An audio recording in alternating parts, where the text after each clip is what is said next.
देखिए, जब कोई भी विवाद स्टार्ट होता है तो लोगों का यही उम्मीद होता है कि भाई ये विवाद वक्त के साथ साथ धीरे धीरे खत्म हो जाएगा, लेकिन मराठी विवाद इकलौता ऐसा विवाद बना है जो कि जितना तेजी से उठा था उससे कहीं ज्यादा प्रचंड रूप इस टाइम में और राज ठाकरे ने भी कह दिया पवन सिंह को डुबो डुबो के मारेंगे, लेकिन उनको पता नहीं है कि राज ठाकरे को भाई समझ जाना चाहिए क्योंकि बिहारी है पवन सिंह, और पवन सिंह को धमकी देने की भाई सोच रहा था तो बहुत बार गलती कर दिया, क्योंकि पवन सिंह ऐसा शख्स है ना भाई तो किसी से भी माफ़ी मंगा सकता है। तो राज ठाकरे क्या है भाई लोग, तो क्या आप लोग जानते हैं राज ठाकरे ने भाई लोग किस बात पे पवन सिंह को बोले हैं, धमकी दिए हैं। मैं आपको ये बता दें कि पवन सिंह एक इंटरव्यू में बोले थे कि मैं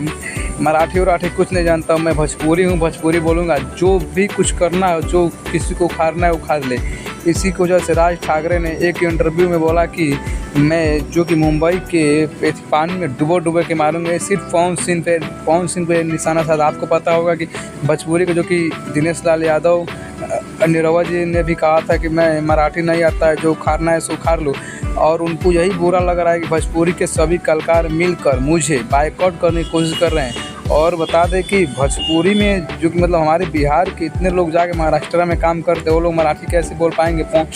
और दोस्तों जैसे ही बाकी का और अपडेट आता है तो मैं आप लोगों को बता देता हूँ, तब तक हमारे चैनल को सब्सक्राइब कर लीजिए, और पवन सिंह के फैन हो तो प्लीज़ वीडियो को लाइक शेयर जरूर कीजिएगा बिहार के लिए प्लीज़।